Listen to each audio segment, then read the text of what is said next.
rey que no fue. El rey Carlos II nació en Madrid en 1661. En sus 40 años de vida nunca consiguió pararse sobre sus pies, ni hablar sin babearse, ni sostener la corona en su cabeza, jamás visitada por ninguna idea. Carlos era nieto de su tía, su madre era sobrina de su padre. A ver, bueno, ahorita me ayuda, ¿sí, licenciado Villasana? Carlos era nieto de su tía, su madre era sobrina de su padre, y su bisabuelo era tío de su bisabuela. Los Habsburgo eran de quedarse en casa. Tanta devoción familiar acabó con ellos. Cuando Carlos murió, con él murió su dinastía en España. Los Habsburgo, pues ahí está. Los Habsburgo. No, es un verdadero. Muy buenas tardes, pero es un verdadero. Ni García Márquez se atrevió en 100 años de soledad a llegar a tanto. Sí, a llegar a tanto. No. Era sobrino era nieto de su tía. Sobrino. No, ya.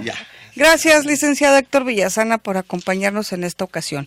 Con las efemérides de Eduardo Galeano damos inicio a esta edición más de aquí de Acerto Radio. Gracias por acompañarnos. Mire, antes un comentario, desayuno, conferencia, la suspensión del acto reclamado del maestro Héctor Villasana Rosales. Fecha, sábado 9 de noviembre, a las 8 horas en el Castel Sicomoro.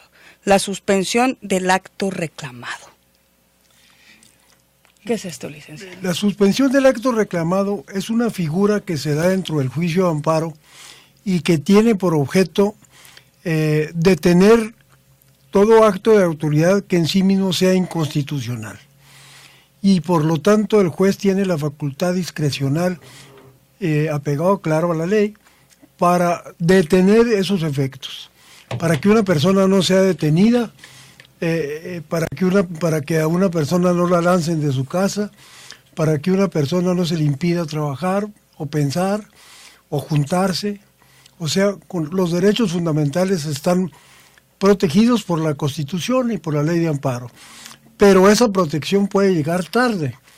Y para que no llegue tarde, se decreta lo que llamamos en la ley de amparo la suspensión del acto reclamado. Si a mí se me quiere detener sin haberme escuchado antes en mi declaración ante averiguaciones previas o ante el juez, yo puedo sacar una suspensión para que no se me detenga hasta en tanto yo sepa de qué se trata. Esos son los efectos de la suspensión del acto reclamado. Déjenme expresarles que esta desayuno conferencia del próximo sábado no es más que la continuación de lo que yo le he llamado una especie de seminario sobre la nueva ley de amparo. Así es. Seminario al que fue convocado por el licenciado Villasana. Así es. Abierto a todo público, más allá de si son abogados o no. Así es. Y que casi religiosamente, cada 15 días, en el mismo lugar, y no creo que con la misma gente, sino con diferentes, pero han ido sumándose nuevos abogados. Así es. El licenciado Villasana me hizo el favor de invitarme y yo estaba acudiendo. Entonces estamos estudiando la ley de amparo artículo por artículo. Así, capítulo por capítulo, artículo por artículo. Entonces, se ha hablado del amparo en materia agraria, por ejemplo, se ha hablado del amparo en materia civil, se ha hablado del amparo en materia laboral, y se han hecho las grandes discusiones. En materia agraria. Porque, pues, allí no hay dogmas, sino cada quien trae su propia verdad y con sus argumentos. De tal suerte entonces que ahora me tocó a mí la responsabilidad de hablar de este tema tan importante que es la suspensión del acto reclamado y que va a derivar a la suspensión en materia penal. Ahora con los juicios orales, ahora con tantas arbitrariedades que hay, podemos hablar de la suspensión contra ataques de la libertad personal. ¿Cómo debe tratarse ese amparo? De tal suerte entonces que, por ejemplo, el amparo colectivo o el amparo adhesivo, y el amparo colectivo es aquella figura en que un grupo de ciudadanos acuden en demanda de amparo, como seguramente acudirán los habitantes de Ciudad Juárez por el aumento de la cuota del IVA del 11 al 16%. Y tienen razón en eso. Y les asiste toda la razón. Es inequitativo, es desproporcional y como consecuencia es inconstitucional. Está completamente demostrado, los que hemos estudiado el problema de la inconstitucionalidad en que ha incurrido el Congreso de la Unión, Cámara de Diputados y Cámara de Senadores y la Secretaría de Hacienda, y por lo tanto, aparte de los plantones que están haciendo en Ciudad Juárez, toda la gente seguramente van a acudir al juicio de amparo que va a llegar hasta la Suprema Corte de Justicia de la Nación para que ésta, como máximo tribunal constitucional, examine si a Hacienda le asiste la razón o les asiste la razón a los habitantes de Ciudad Juárez. Ya en su oportunidad se dijo que el IVA era inconstitucional. Sin embargo, pues ahí quedó, pero ahora se aumenta del 15 al 16%, o sea, 5 puntos porcentuales. Sí, del 11 al 16 en la frontera. De tal suerte que cualquier compra que usted realice en Ciudad Juárez le van a cargar 5% más. Oiga, licenciado, y hay una tesis ya de la Suprema Corte de Justicia cuando decretó que sí era constitucional una diferenciación del IVA ya del que teníamos, porque era del 11 al 15. Sí, del 11 era del 10, era del 10%, del 10.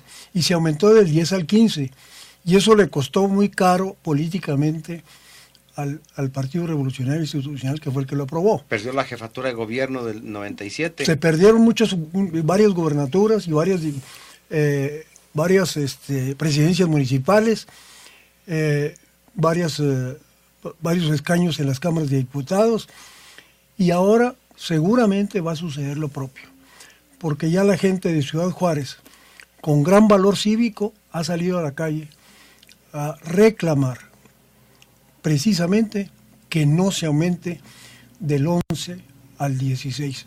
Aunque la última manifestación, licenciado, ya no fueron tantos, como ya no pusieron los empresarios de la maquiladora, no pusieron la obligación de ir, ni pusieron camiones, la última manifestación no fueron más allá de 150 personas.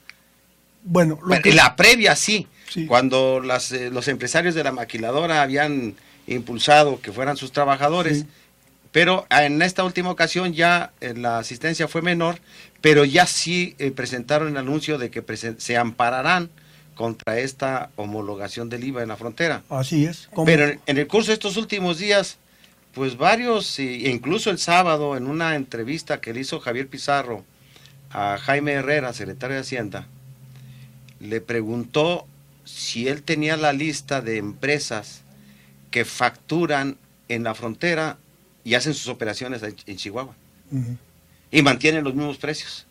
Bueno, lo que pasa es que el argumento que esgrime el Estado y la Federación es que los empresarios se quedan con el IVA.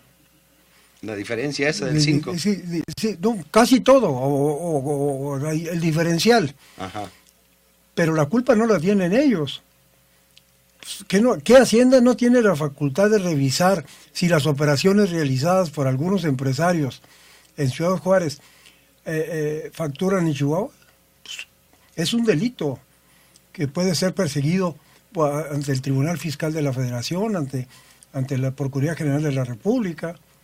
Entonces, eso no justifica de ninguna manera que se aumente el IVA, porque ¿qué va a suceder con el 5%? ¿A quién se le va a cargar? A los consumidores, en última instancia, no a los empresarios, los empresarios lo van a derivar.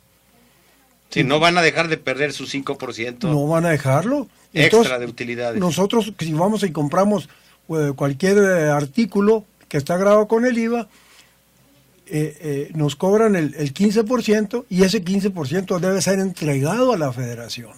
Ahora, si no lo entregan o lo simulan, no es culpa nuestra. Es culpa de Hacienda, que no vigila adecuadamente o entra en combinación con los empresarios. a base de concesiones, a base de cancelar los fiscales, grandes deudores fiscales, y sin embargo se le ha cancelado los créditos fiscales. Ese es el problema, ¿verdad? Se hizo grande el problema. Otra cosa muy importante, que no se tomó en cuenta a la ciudadanía, ni se le escuchó. Simple y sencillamente se presentó la iniciativa ante el Congreso, los diputados la aprobaron y los senadores, como es natural, también la aprobaron. Pero la gente no sabe la repercusión tan grave que va a suceder con esta reforma hacendaria. Tanto el impuesto sobre la renta, el impuesto a las maquiladoras, yo no sé si entrarían en alguna relación un tanto cuanto